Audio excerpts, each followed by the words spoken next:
बिस्मिल्लाहिर्रहमानिर्रहीम। अस्सलाम वालेकुम डियर स्टूडेंट्स। मैं उम्मीद करता हूँ कि अल्लाह ताला के करम और उसके फ़ज़ल से आप सब बहुत अच्छे होंगे। आज का मेरा एस्से नंबर 10 है और ये लास्ट एस्से है। इससे पहले मैं आप लोगों के साथ 9 एस्से जो थे वो शेयर कर चुका हूँ। किसी किस्म के एग्ज़ाम की प्रिपरेशन के लिए, एस्से राइटिंग की, कोई कम्पिटिटिव एग्ज़ाम है, तो आप जो भी एस्से तैयार करें, ये 10 एस्से आपको दिए हैं, आप इन 10 एस्से को तैयार कर लें। ये 10 ऐसे मोर देन 100 ऐसे आपके वो प्रिपेयर हो जाते हैं। इनको आपने कैसे तैयार करना है, आपको मैं लिखा हुआ सॉल्यूशन के साथ, आउटलाइंस के साथ, कोटेशंस के साथ, इजी इंग्लिश सब कुछ आपको इसी वीडियो में मिलेगा। तो आज का जो टॉपिक है, माय हॉबी है, माय एम इन लाइफ है, माय एम्बिशन है। इन तीनों में से कोई भी ऐसे आपका अगर आता है तो आप इस ऐसे को यूज़ कर सकते हैं। इसकी आउटलाइंस मैं आपको दिखा दूं तो आउटलाइंस आपने जो वर्ड आप बोल्ड नज़र आता है आप उसे बोल्ड रखा करें। बाकी आप देखें जो अनबोल्ड है उसे आप बेशक मार्कर के साथ लिखें। बाकी आप बोल्ड वालों को आप मार्कर के साथ और बाकी को आप पेन के साथ लिख सकते हैं। कोटेशंस का लिखते हुए ख़ास ख्याल रखा करें।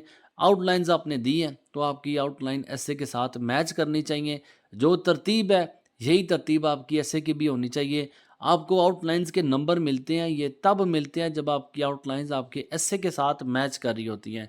और उनकी तरतीब, जो तरतीब आउटलाइंस की चल रही होती है वही तरतीब एस्से की भी आनी चाहिए।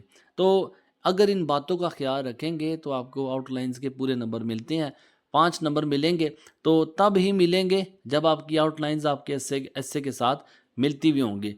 बाकी इसके बाद एस्से जो मैं आपको दिखा रहा हूँ, इस एस्से को आपने एज इट इज़ तैयार करना है। मैं बारहा दफ़ा बच्चों से कहता हूँ, अक्सर बच्चे मुझसे सवाल करते हैं कि हम खुद से कुछ ऐड करना चाहें, खुद से कुछ लाइन तैयार करना चाहें, हमने फ़लाँ जगह से ऐसे तैयार किया है, तो अगर हम उस ऐसे के 1-2 पैराग्राफ इसमें ऐड करना चाहें तो देखें, अगर तो आपको लगता है कि वो ऐसे जो है इस ऐसे के साथ मैच कर रहा है, आप एक पैराग्राफ ऐड करना चाह रहे हैं, तो उस पैराग्राफ को जो ऐड किया उस पैराग्राफ को मेंशन आपने आउटलाइन में भी लाजमी करना है। अगर तो ये आप काम कर सकते हैं तो आप बेशक ऐड कर लें, लेकिन अगर आपको लगता है कि आप गलती कर जाएंगे तो फिर आप बेशक इसको ऐड ना करें।